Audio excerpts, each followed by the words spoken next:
wut nit ñu la doy nga dénk leen seen poste yooyu ñu liggéey. mais am na ci ministre am na ci direction yoo xam ne mais il sera très difficilement à ces ministres ñu discuter même avec certains directeurs. oui comme au ministère des pétroles des énergies et du pétrole Abdourahmane Diouf nekk fa.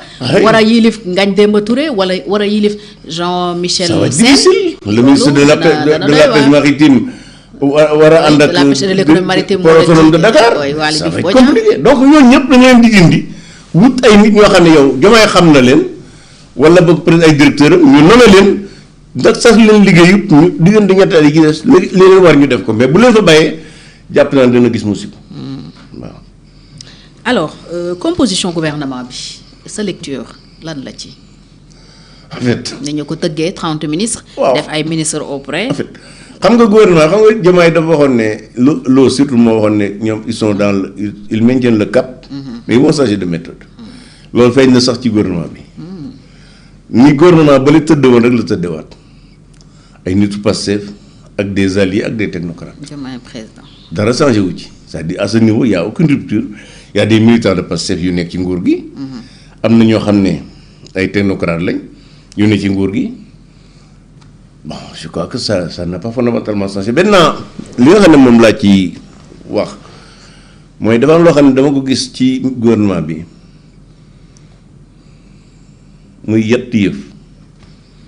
bu njëkk bi mooy am na ku yow Alpha Thiam la xaw ma. mooy ki doon miiri Ndakaaru yëpp mu yàqu. ab benn waay bu nekk fële Ziguinchor di defar avion Tamba. amut mu dem hélicoptère. je crois que un tel type comme Alpha Thiam dëgg-dëgg yooyu wut nekk ci ministre dans son gouvernement. même li ñu ko joxoon sa waru foon nekk. à plus forte raison ñu jox ko ay ministre de. culture un ministre de la artisanat culture. tourisme. d'abord c'est pas un homme de culture. et je ne vois pas l'utilité de nommer quelqu'un là-bas. c'est pas un bon choix. c'est pas un bon choix. bi ñu def mooy am na ñaari boo dee ministre des finances ministre de l'économie et des finances. ministère boobu dañ ko jox waa ministère de l'économie et des finances maanaam ay ñoo fa doon liggéeyee. dañ ko dajale. bañ ko dajalee dañ koo jox ay ñoo xam ne foofu la ñuy liggéey gis nga Fatou.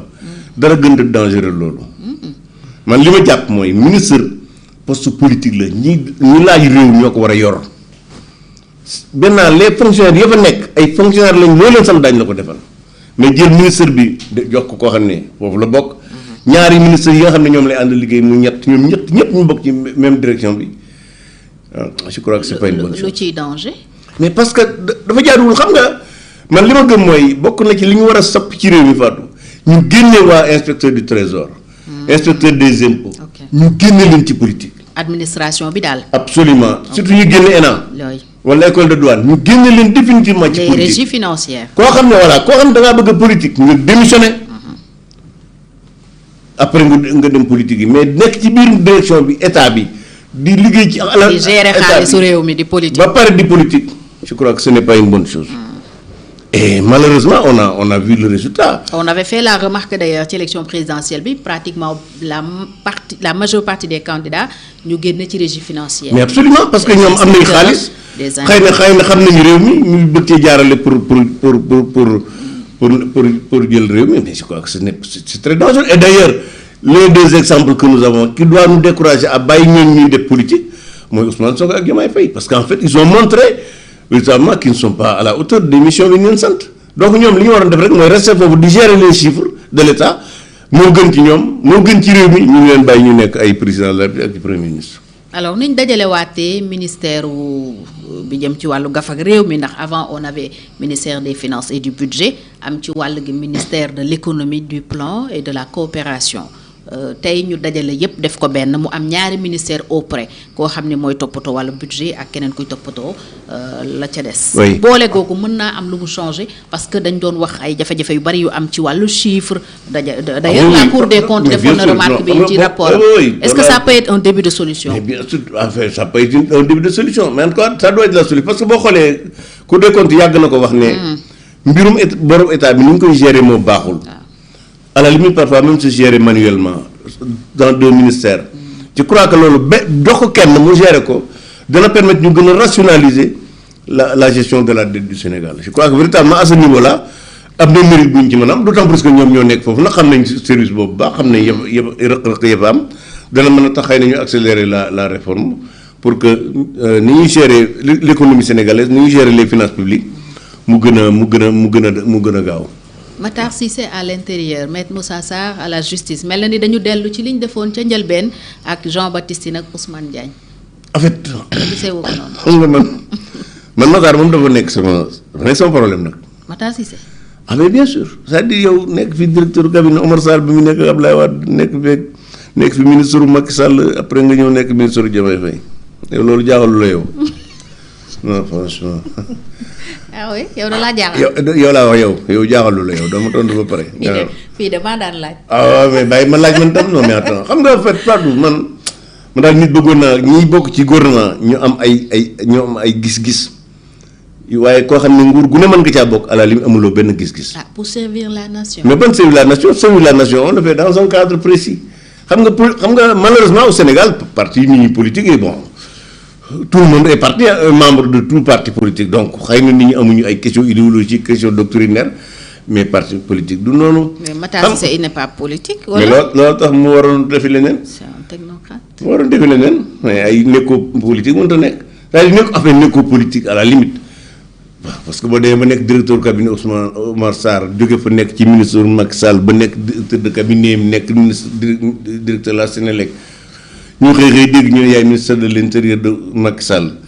ñu jóge ci diir ñu def le ministre de l'intérieur de Diomaye Faye véritablement li muy tekki mooy yow li la gën a intéressé xëy na mooy am carrière politique personnelle mais du ay def politique. autrement dit tous ces agents de l'État là douane inspecteur des impôts inspecteur du trésor. li ñu war a def mooy génne leen ci politique ku ci bëgg politique bañ faa dem loolu mooy li mat a def parce que bu ñu ko deful rek daañu am jafe-jafe ci réew mi bon maintenant ma nga fa yal na ko yàlla dimbali ba mu nekk fa ak jàmm mais personnellement moi je ne vois pas je ne vois rien de pertinent. gisoo lu mën a changer parce que. qu'est-ce qui va changer. au moins moom du politique farul. ci li ñu xam qu'est-ce qu'il peut changer. parce que bi mu joxee Bamba Cissé intérieur moom président Diomaye ak Ousmane Sonko ñu bëri dañu wane woon njàqare ci ne xëy na am na mission. non c'est que Bamba normal li Bamba doon def Ibrahima kii Cissé du ko def. non mais yi mu doon def nit ñi du ko def donc xam naa Cissé baax xam naa ne du fi nekk di jàpp nit ñi. tëj ci kaso bi non ça il ne le fera pas mais c'est-à-dire que yooyu moo gën a tuuti ci li muy def li mu war a def mais c'est-à-dire que ministre de l'intérieur dafa am solo.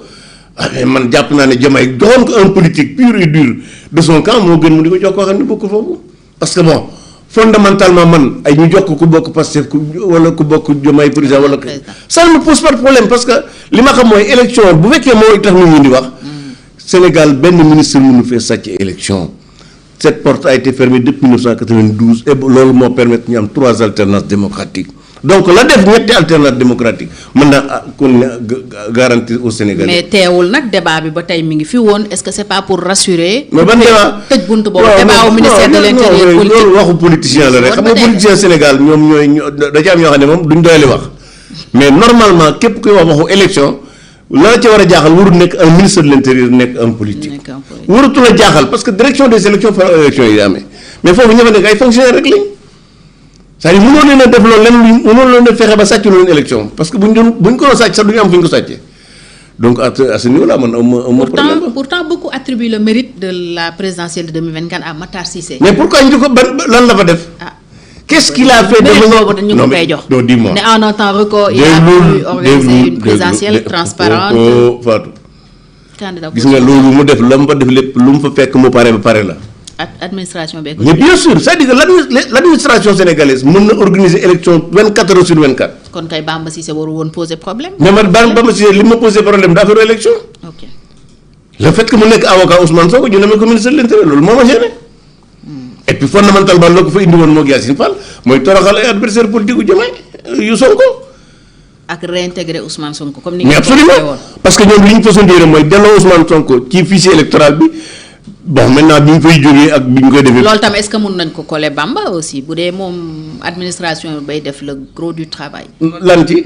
réintégrer Ousmane Sonko. mais non xam bien sûr loolu joué na ci rôle la joué na ci rôle. moo Yacine Fall kay joué nañ ci rôle mais en fait c'est extrêmement grave parce que li grave mooy boo xoolee mbir mi Ousmane Sonko bi mu nekkee fexe ba nekk premier ministre c'est-à-dire li mu doon di ko nekk yitteem mooy moom nu muy def bu bokkaat ci système électoral bi mais sëñ bi booy tappale ba nekk candidat te xam ne yow warul nekk candidat xam na ko moom tappale ba nekk député tappale ba nekk premier ministre loola dalaa war a doy sëkk nga liggéey ngir réew mi au lieu ngay liggéeyal sa bopp mais Ousmane Sonko jëf lu mu teg tànk ba mu teg ba noonu yëpp boppam moo tax et voilà le résultat aujourd'hui c'est-à-dire dema dem ba assemblée nationale la deuxième institution du pays Ousmane Sonko fëkk ko toog fa loolu sëñ bi kenn xamul lu mu doon. Maître Moussa Sarr ministre de la justice.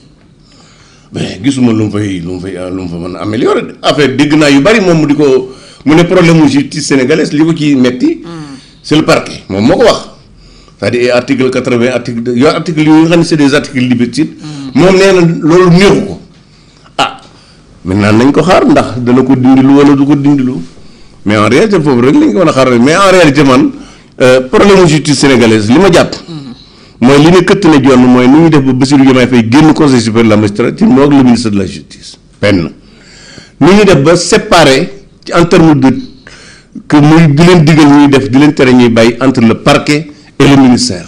nekk hiérarchie. muy deuxième élément boo xam ne dañ ko war a modifier troisièmement ñu yokk le nombre de magistrats au Sénégal parce que fondamentalement li fi nekk ci magistrat doyut li fi nekk ci notaire doyut te nag bu ñu bëggee am justice bu baax dañuy am magistrat yu doy notaire yu doy huissier yu doy greffier yu doy je crois que loolu mënut a ñàkk ñoon foofu la ñu war a jublu maintenant yii ñuy wax nii di wut ay pexe yu ñu jàppee adversaire aussi je crois que loolu moom man rafet naa jot fi ne Sarr du ci dugg waaw mais fondamentalement que moom mu nekk fa mu bañ ba nekk pour man daal li nga xam ne moo war a changer muy relation yi dox diggante parquet ak la République du Sénégal c'est-à-dire le fait que mu nekk ministre boo xam ne bu amee ku ñu bëgg a jàpp moo jàppalu ak a téye ak a bàyyilu loolu dañ ko war a dindi maintenant y a des articles liberticides yu nekk ci code pénal bi yooyu aussi dañ ko war a dindi bu ko defee Sénégal am une justice exemplaire nga xam ne nit ki bu ñu ko jàppee dana xam ne justice moo ko jàpp bu ñu ko bàyyee dana xam ne justice moo ko bàyyi.